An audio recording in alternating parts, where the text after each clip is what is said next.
My name is, oh, I was asked not to say my name. I almost forgot. So you can call me, just call me Mom.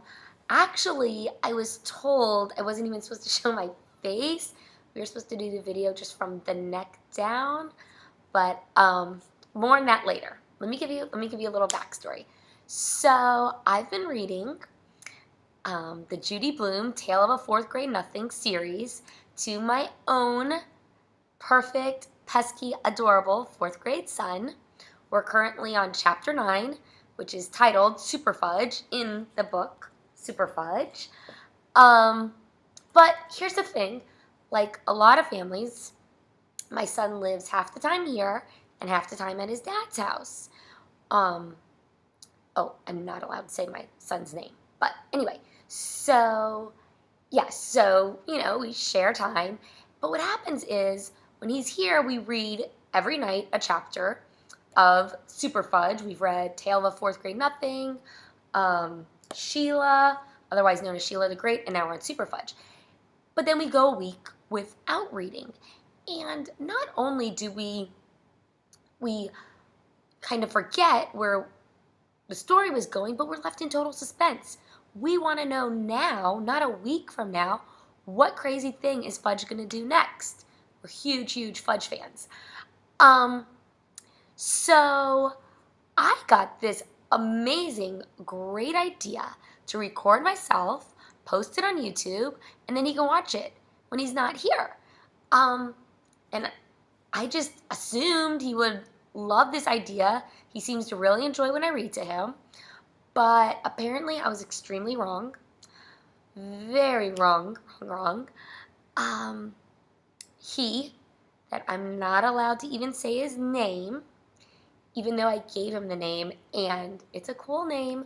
Like, he's never in class with another kid with his name. As a matter of fact, he's never even been in a school with another kid with his name. He's not like Bobby F. You don't have to add, the last name initial to know who you're talking about when you're talking to him. You just know because he has this cool name that I gave him that I'm forbidden to say. Okay, I went off a little bit. But, yeah, so he has a cool name, and I can't say it. And anyway, he thinks, and I'm not really sure why, but he thinks that internet trolls are gonna, take me down. He thinks I'm gonna get lots of thumbs down, and I don't know if he's just being an overprotective son, or if he has no faith in my reading. But being just the brave person that I am, maybe you even want to say I'm reckless, I am going to read Chapter 9, Superfudge, of Superfudge by the one and only Judy Blume. Internet trolls, be nice to me. Please, be kind. I'm just a mom trying to do her best. And to my little guy that I can't say your name, get cozy, get a blanket, sit back, and listen to Chapter 9. I love you lots. Chapter 9. Fudge has a friend. His name is Daniel. He's pudgy with a lot of red hair and ears that stick out more than mine.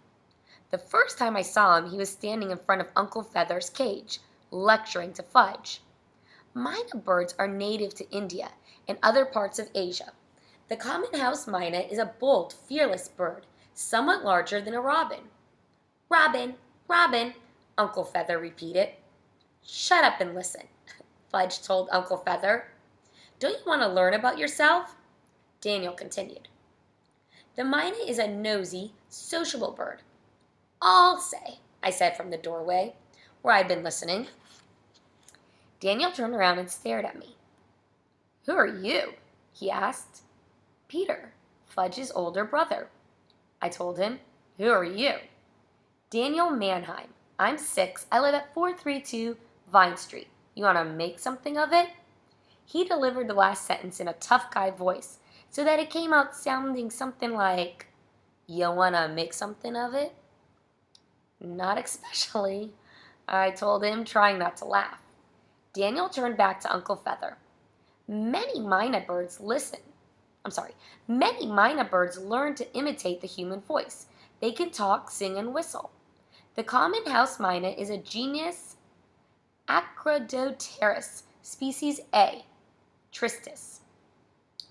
Daniel is a bird expert, Fudge said. So I see, I answered. You want to hear about the vulture? Daniel asked. Some other time, I told him. Daniel came for lunch on Saturday. Would you like peanut butter or tuna fish? Mom asked. Tuna fish, Daniel said.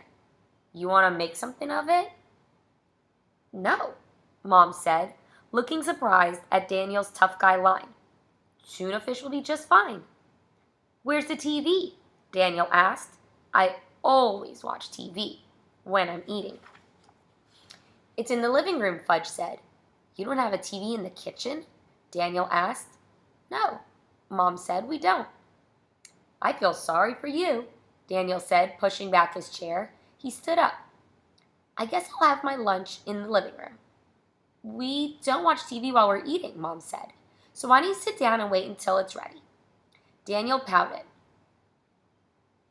I won't have much of an appetite without the TV.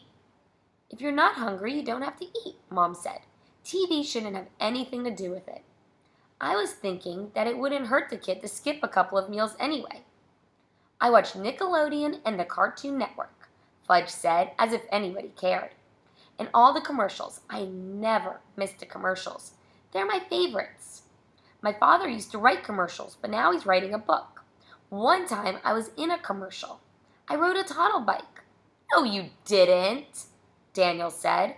I did too, Fudge told him. I don't believe you, Daniel said. Mom brought the tuna fish sandwiches and the 2 glasses of milk to the table. I don't eat anything with onions, Daniel said. I don't eat lima beans or peas. I only drink chocolate milk and cut the crust off the bread.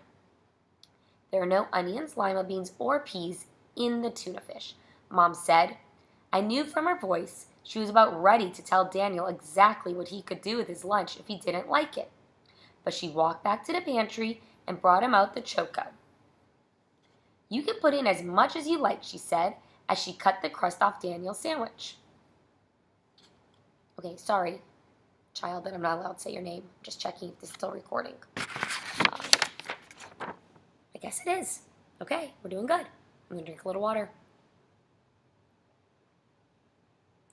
I'm a little nervous, a little weird reading to you like this, but let's keep going. So what happened with Mom? But she walked back to the pantry and brought out the choco. You can put in as much as you like, she said, as she cut the crust off Daniel's sandwich. There. Now you should be all set. Wasn't I in a commercial, Mommy? Fudge said. Yes, Mom said. Fudge was in the Toddle Bite commercial. See? I told you. Did you get paid? Daniel asked. I don't know, Fudge said. Did I get paid, Mommy? I wasn't there, Fudgy. Remember? I was visiting Aunt Linda and the new baby in Boston. Oh, that's right, Fudge said. So he asked me, did I get paid, Pita? You got all the Oreos you could eat. I said, I got Oreos, Fudge told Daniel. I hate Oreos, Daniel said. Wait a minute. T for timeout. He hates Oreos? Daniel. Next page. On the same day that Daniel was eating his tuna fish sandwich without onions, peas, lima beans, or crust, Tootsie learned to crawl. 1 minute she was just rocking back and forth on all fours, and the next minute she was moving across the floor. Mom ran to get Dad, and he raced upstairs for the camera, and for the rest of the day we took home movies. Tootsie was the star. Only Daniel was unimpressed. All babies crawl, he said. After a week of crawling, Tootsie became an expert. She could move so fast it was hard to keep up with her. Not only that, but she learned to pull herself up to a standing position. You couldn't leave anything around anymore. Whatever she found went straight into her mouth. And she found everything, from crayons to spools of thread, from Lego toys to Dad's notebook. She chewed up 3 pages of his notes one afternoon, and it took Dad all night to try to glue them back together. Mom and Dad decided to baby-proof the house. They removed everything that Tootsie could possibly reach. Tootsie was very pleased with herself. She said, Olga, Bafa, Fum. Tootsie learned to crawl too. Turtle. Turtle learned to crawl too. He'd move across the floor flat on his belly, and Tootsie would chase him, laughing. Turtle and Tootsie were friends. I kept the door to my room closed at all times. I wasn't taking any chances. Hold on, another timeout. Do you think your big brother feels this way about you? I mean, you guys do share a room, but if he could, I bet he would lock the door at all times. Okay, back to the story. I kept the door to my room closed at all times. I wasn't taking any chances. Dad put up a gate at the top of the stairs and another at the bottom. You had to be careful not to step on Tootsie. She was almost always underfoot. Put her in the playpen, Fudge wailed. Put her in the playpen, Fudge wailed one day after she got into his Legos and scattered them. She needs the freedom to explore, Dad explained. Well, too bad if she gets in my way, Fudge said. She'll just have to learn that I'm her big brother. And clunk, he stepped on her arm and Tootsie screamed. On the following Saturday, Jimmy Fargo came to visit. Wow, I can't believe how much the baby's grown, he said, when he saw Tootsie racing across the living room floor. When you moved, she was just about the same size as my cat, and now she's a regular baby. Para, para, Tootsie said, pulling herself up on my legs. What's she saying? Jimmy asked. Nothing, just baby talk, I told him. Jimmy was even more impressed with Uncle Feather than Tootsie. Wow, that's some bird, Jimmy said. He speaks French. Say bonjour, I told Jimmy. Bonjour, birdie, Jimmy said. Bonjour, stupid, Uncle Feather answered. I laughed. Jimmy didn't. Hey, turkey brain, my name's Jimmy. Can you say that? Jimmy. Say that, say that. No, Dumbo, it's Jimmy. Dumbo, Jimmy, Dumbo, Jimmy. No, just plain Jimmy. I give up, you turkey brain. Turkey, turkey, Jimmy, turkey. Stop it, Jimmy shouted. Stop it, stop it. I quit. Quit, quit, quit. Jimmy finally laughed. Some bird. Alex came over to meet Jimmy. He said, So, you're the great Jimmy Fargo. Who said I was great? Jimmy asked. Well, the way Peter's always talking about you. Yeah? Well, the way he's always talking about you. I figured you must be the great Alex Santo. I am. Well, then I am the great Jimmy Fargo. After that, it was downhill all the way. It's hard to be caught in the middle between your two best friends. I think Mom knew I was having a hard time because she said, How do you boys like to go to the movies this afternoon? What's playing? Jimmy asked. Superman, Mom said. I already saw it, Jimmy said. So did I said, but I wouldn't mind seeing it again. I saw it twice, Jimmy said. I never even saw it once, Alex said. It was better the second time, Jimmy said. And I bet it'll be still better the third time, Mom said. Okay, Jimmy said. I'll go. He bent down to tie his shoelaces. Mom said, Wonderful. And the three of you can take Fudge and Daniel. I had a quick conference with Alex and Jimmy. I don't care if Fudge comes with us as long as I don't have to sit next to him. Jimmy said. Same for me, Alex said.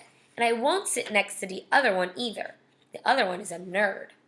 Same for me, Jimmy said. I went back to Mom. Okay, we'll take them, but we won't sit next to them. That's reasonable, Mom said. It's a deal, I told Alex and Jimmy. We walked into town. We were too early to buy tickets, so we showed Jimmy his father's painting in the window of the gallery. I dressed up as Anita's anger for Halloween, Alex said. My costume was outstanding, if I do say so myself. You don't think you're too great, do you? Jimmy said.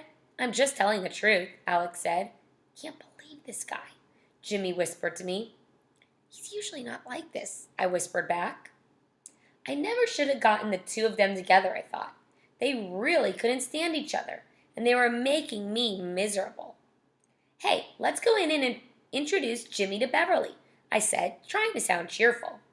Beverly greeted us. "Well, if it isn't Alex and Peter and Fudge." "And Daniel Mayheim."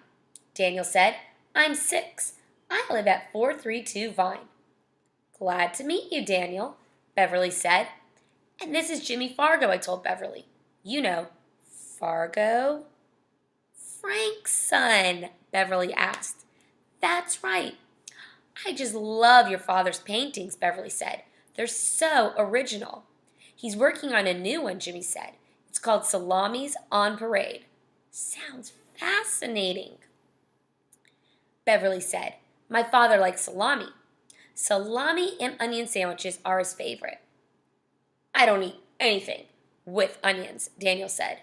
"We know," I said. "Salami and onions," Jimmy said. "My father could just about live on salami and onions." Beverly laughed. "I bet he doesn't do much kissing." "That's right," Jimmy said. "My mother's the one who likes kissing. That's why she moved to Vermont." "Well," Beverly said, "I'd certainly like to meet your father someday." "Maybe we can arrange that," I said, thinking that Beverly and Mr. Fargo might really like each other. And Jimmy must have been thinking the same thing because he said he doesn't eat salami and onions every day.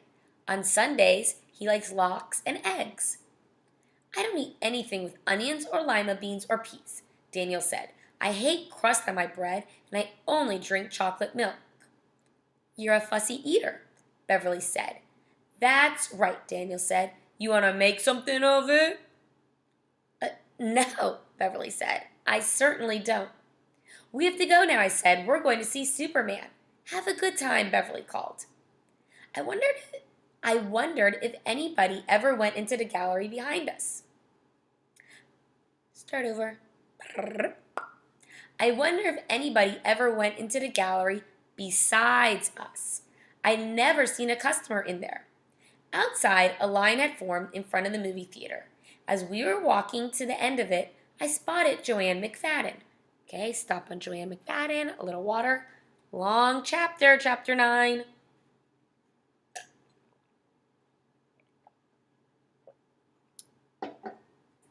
Better still be watching. All right. He spotted this chick, Joanne McFadden. Let's see what happens. She was with Sharon, who is always looking at the ground or the sky, and Elaine, who likes to punch guys in the stomach. Oh, dang, Elaine. Anger issues. Anyway, I guess Joanne spotted me too because she called, "Peter," and waved me over to her. "Give me your money and I'll buy your tickets," she said. "That way you won't have to stand at the end of the line." Mom had given me enough to treat Alex, Jimmy, and Daniel, so I passed the bill to Joanne and stood right behind her. When the wind blew, her hair hit my face, and I didn't move, even though it tickled my nose. Well, Elaine said, after we had our tickets. "Aren't you going to introduce us to him?" She nodded in Jimmy's direction. "Oh, sure. Jimmy, meet Elaine, Sharon, and Joanne." Jimmy looked at Sharon for a long time. Sharon looked at the sky. "I'm Daniel Mayheim," the little creep said. "I'm 6. I live at 432 Vine Street." "That's nice," Elaine said. "And who are you?" she asked Fudge. "Fudge Hatcher." "Your little brother?" Joanne asked me. "Uh-huh." "I never knew you had such an adorable little brother." Joanne had never said so many words to me at once. Fudge smiled. "Adorable. That's me." "And I'm Daniel Mayheim. I'm 6. "We know," Elaine said. "You want to make something of it?" Daniel asked in his best tough guy voice. "Yeah," Elaine said. "Put 'em up." She made 2 fists and held them to Daniel's nose. Daniel started to cry. "Don't hit me! Please don't hit me. I'm only 6. Don't hit me." He covered his face with his hands. "I'm not going to hit you, you doof," Elaine said. "I only hit guys my own age, right, Alex? and with that she belts Alex in the gut. Cut it out, you! Alex shouted a lot of good words at Elaine. Daniel jumped up and down singing, "He said the A word, he said the A word." "Shut up," Elaine said to Daniel, "or I will slug you." "You promised you wouldn't." "You promised you wouldn't," Daniel whined. "I'm only 6, remember?"